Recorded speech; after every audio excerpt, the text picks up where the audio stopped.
Hey guys, Bobby Hughes here with Point Firearms, and today just want to take a few minutes and talk to you guys about worst case scenario number 4 out of the 6 real worst case scenario possibilities. Now, if you haven't seen any of the previous worst case scenarios that I've talked about, put a link right here to go back to the overview where I talk about the 6 different ones, and also then you can follow up and watch the other 3. But like I said, today we're going to talk about number 4, which will be a terrorist attack. In the, I guess, wide generalization of it is we're calling it a terrorist attack. But before we talk about what we should do to prep for that, we need to talk about what I define a terrorist attack as.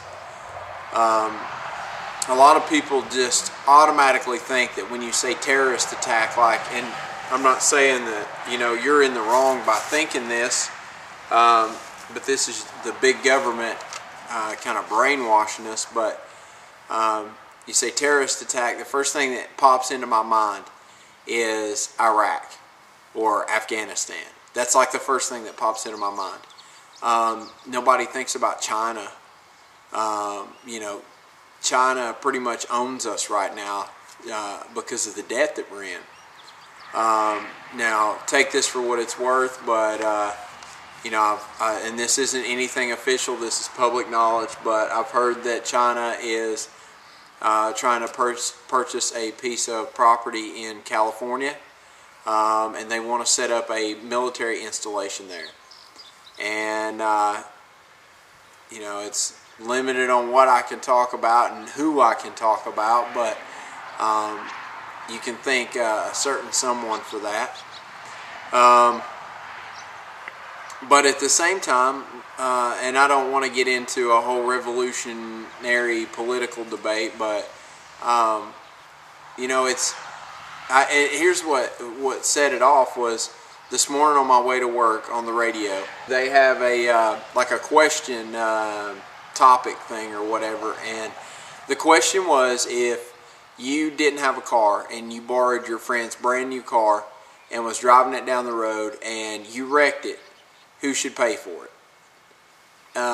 And the lady that called, one of the ladies that called in, said that she had that happen to her, that she had borrowed her friend's brand new car and she was driving down the road and a limb fell out of a tree and hit the hood of the car and put a big dent and scratch in it. And the friend wanted her to pay for that, and she said no. She said, the lady that borrowed the car said, no, I'm not paying for that. That was an act of God. That wasn't my fault. And it seems like we as Americans, that it just, something in that just ticked me off. And it's just, we as Americans, we want to blame somebody else for a problem. We want to push the blame off of us and push it on somebody else. Now, if China does come over here and put up a base, who are we going to blame that on? China? Because they came over here? We're going to blame it on China that we owe them all that money or whatever? Or maybe we'll blame the president that we have. Maybe we'll blame the previous president. Maybe we'll blame a governor, the state governor. Wisconsin just did the recall thing, and don't get me wrong, I love the state of Wisconsin, but they have an awesome governor, Governor Walker, and then they get a good governor and they try to recall him and they failed at it. Thank God they failed at it. But it's like, oh well, the economy is so much better in the state of Wisconsin now, but people aren't getting all the handouts that they were before. So they want to blame Walker for them not getting their handouts, but they don't even look at the fact that the economy's better. So, I mean, we're always looking for somebody to blame. And that's the biggest problem with America. And I said all of that, and this is totally off of the subject, but I said all of that to get back to, I'm saying that it's our fault. It's the American citizens' fault that we're in the state that we're in now, and I'm having to make worst case scenario how to prep videos.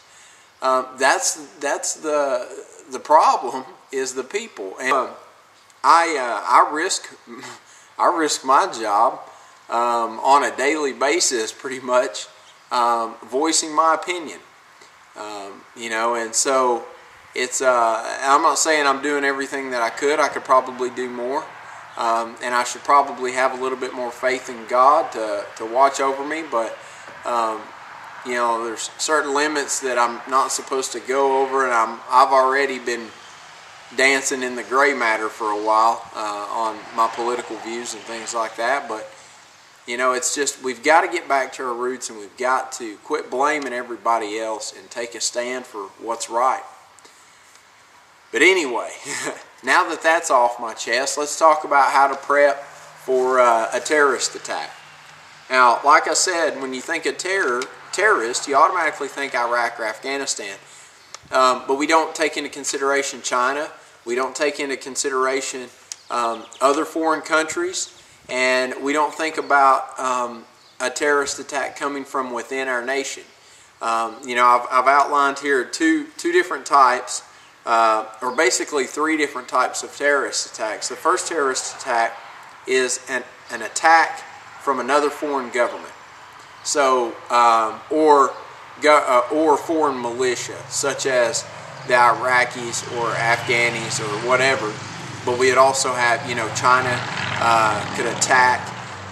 You know, we had the attack on Pearl Harbor. You know, that would be I'm classifying that as the first terrorist attack. The second type of attack or terrorist attack is an invasion from a foreign government, or of a foreign government, aka China getting fed up that we owe them so much money, and they decide that they're going to march over here and set up a base, so they invade. That could basically be considered as an attack, but if our government allows them, then that's not an attack, that's an invasion. So we have an invasion of a foreign government. And then our third one is an attack from within, an attack from our own people within the United States on us as American citizens. You may think, Bobby, man, you're crazy. They're never going to do that. An American citizen or a group of American citizens would never attack their own country. As a matter of fact, they would. And I don't want to pick on liberals specifically in this video, but while I'm on the subject of terrorists, let's talk about liberals a little bit. I've had other liberal videos and things like that. I had one called Violent Liberals. And when Governor Walker passed the concealed carry bill, the liberals just wouldn't have it. They don't condone violence, and they don't support violence. That's just violent for you to carry a gun. And I argued the whole time. I was like, how is me carrying a concealed weapon an act of violence? The act of violence, and in this video I read the definition right out of the Webster Dictionary. During this whole time, they were the liberals were attacking the Capitol building. They were down there protesting, and protest all you want, but when protests get out of hand and they become riots, or they're throwing rocks through the Capitol building windows, they're following official vehicles, just taking craps in the hallways of the Capitol building, starting fires, just chaos down there.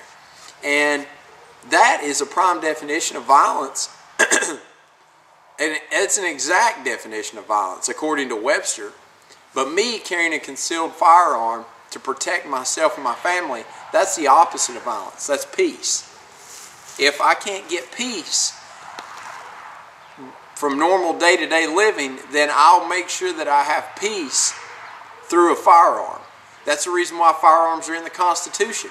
That's the reason why we have the right to keep and bear arms. Not to just have them, but to instill peace where there needs to be peace.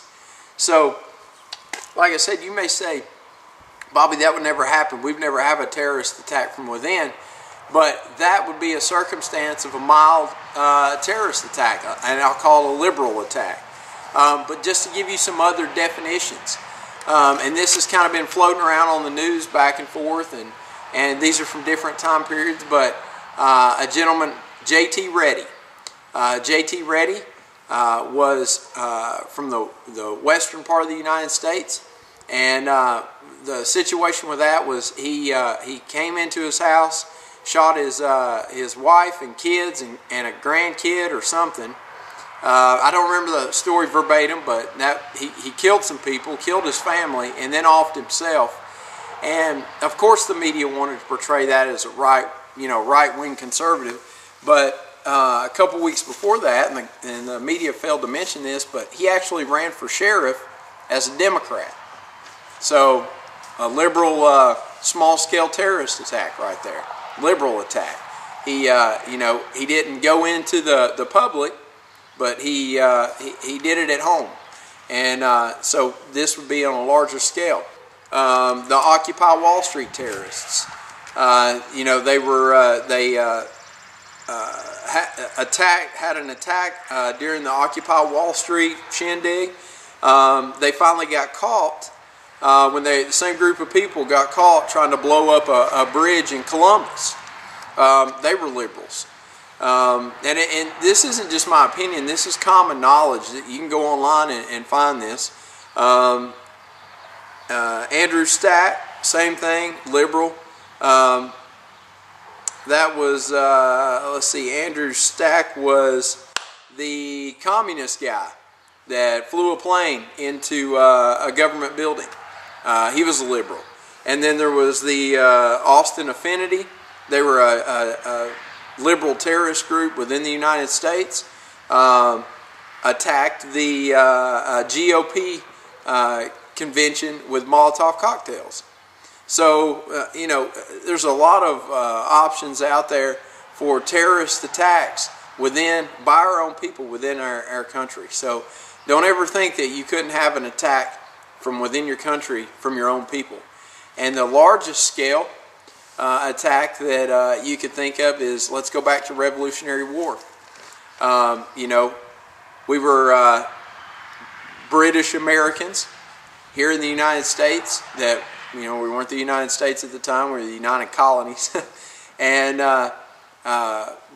the king sent the best army, supposed to be the world's best army over here to attack their own people.